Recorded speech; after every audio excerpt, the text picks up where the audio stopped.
everybody, Happy New Year. Welcome back to my channel for another Dazzled or Disappointed. This one's going to come on the heels of the Skin Twinkling palette, or Skin Twinkle palette, which is the Tarte highlighting palette that they just released in a version of Volume 2. So this is actually going to be for the eyeshadow palette version, and it is the Rainforest of the Sea Volume 2 eyeshadow palette.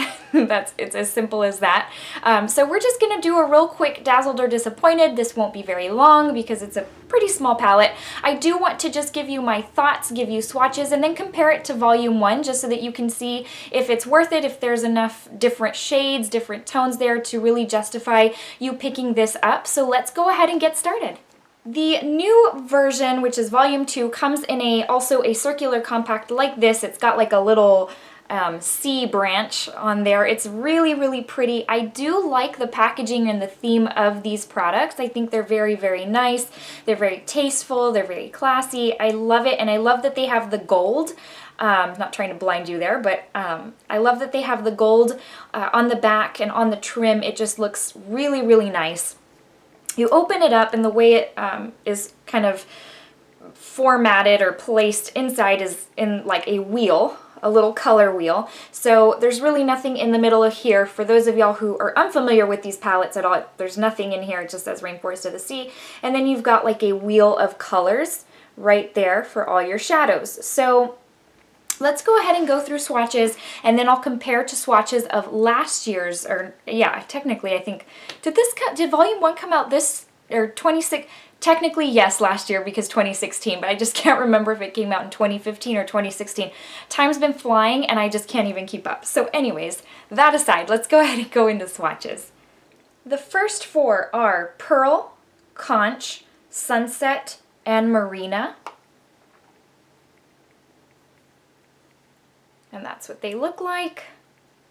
Now I will tell you, sometimes I have a little bit of a gripe with the shades that kind of don't appear as much. Like for example, this one is a nude shade, so you can't hardly see.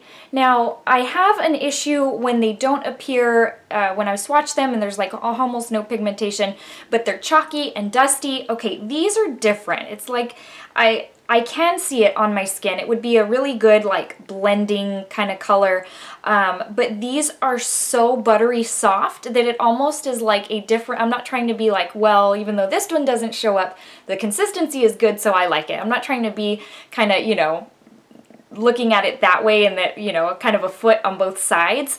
But these are so buttery that you could easily build those kind of colors up. Whereas like sometimes the Too Faced shades are a little bit chalky, dusty, and there's absolutely no pigmentation. I can't build those up. Those don't work on me. So these kinds that are extremely buttery and pigmented, as far as not pigmented, but as far as consistency, that they can be built, the pigmentation can be built up, is what I'm trying to say.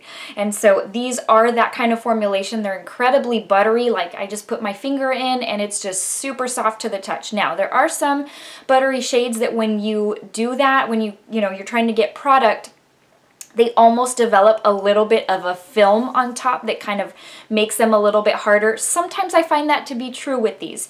It's really never created a problem. Like I don't have any issues getting product out with my brush or anything, but I can see that little layer form a little bit when I use my finger to get product out of the pan. So just an FYI on that. But again, that's what those first four colors look like. Here are the other four because it's an 8-pan palette. So this is Seaside, Siren, Breezy, and Riptide. This is absolutely beautiful. It's like a gunmetal blue, but it's got an incredible finish.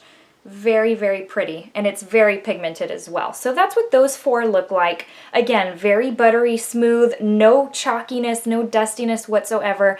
They literally transfer on from my finger to my hand. Absolutely no problem, no kick up, anything like that. Very buttery smooth. So that's what those look like right there. Now that we've gone through swatches of Volume 2, I do want to show you Volume 1. This is what it looks like. So you're going to see there are quite a few lighter shades. Volume 2 leans a little bit darker. They both have, I feel like, a share of warmer and cooler tones. The Volume 2 might be a little more on the cooler side. Actually, probably a little more on the warmer side. I'm sorry, my my bad. But this one has a lot of the lighter colors, and I'm going to show you side-by-side swatches so that you can see what the difference is.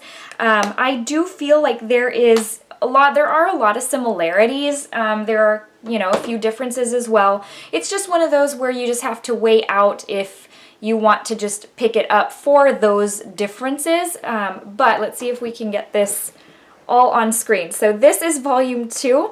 This is volume 1. So that's what they look like. You're going to notice volume 2, it's got like a lot of the darker shades right there.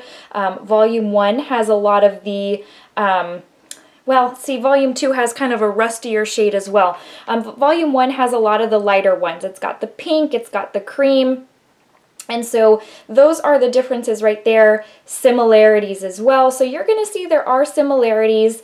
The price point for this palette is $32. So it's just a matter of whether if it's worth it to you to pick it up for, you know, 2 or 3 shades that might be significantly different from volume 1. Now, I will tell you, I am completely dazzled by this volume 2. I feel like when companies release a volume 2, or, you know, when they start releasing these sequel palettes, a lot of times the quality suffers because they're going on the heels of the original success. On this one, I feel that's absolutely not the case. I love this one. The consistency was great. The pigmentation was great. They're very buttery, very creamy, very soft. And I think $32 is a really good price point for an eyeshadow palette. Now, granted, it comes with 8 shades, but they're shades that will last you a while. They're incredibly pigmented. They're good quality. So I think $32 is a great deal. I ended up picking up mine through the Tarte website a few weeks ago, or a couple of weeks ago. They had the Friends and Family sale for 30% off. And so I picked it up at that time, and it was an even better deal. But at $32, it really is a great deal. And I just think the quality is there. If you have volume 1, do you absolutely need volume 2? Of course not. You have enough there that's similar to not really need volume 2. But if you are a makeup junkie like myself, or you like to be able to have the different versions, especially if the quality is good, you'll probably want to consider picking it up. I hope that you have found this video helpful. I hope that this helps kind of steer you to the left or to the right, depending on where you're leaning, if you've, you know, been on the fence as to whether you should pick it up or not. I really hope this has helped you out. Before I let you go, I want to give you the verse of the day. And today comes from Isaiah 30:18, and it says, "The Lord longs to be gracious to you. He rises to show you compassion. For the Lord is a God of justice. Blessed are all who wait for him." I love that verse. That's absolutely beautiful. I would say it's one of my favorites, but I have so many favorites that I can't even begin to count. I hope that you find that uplifting. I hope you find inspiration in it. Just the perfect way to be inspired and to just be able to put your soul at rest if you're kind of, you know, going through difficult times, even through good times. The best way is to read the Bible, to read scriptures from the Bible. It's just amazing what kind of peace you can get out of reading that book. And so I hope you guys enjoyed this video. Please give it a thumbs up if you did, if you're wanting to see more Dazzled Disappointed videos. I hope you'll consider subscribing to my channel. This way we are on this 2017 journey together for all these new makeup releases. If you want to follow me on Instagram, you can find me at Michelle's Glamour, and I am going to see you in the next video. Please stay tuned because I am going to be doing a makeup collection very, very soon. I had said that I would do that around 1,000 subscribers. I have hit 1,000 subscribers thanks to you guys, and I have actually gotten quite a few requests for a makeup collection, so that will be here very, very soon. Thanks again, guys. Bye.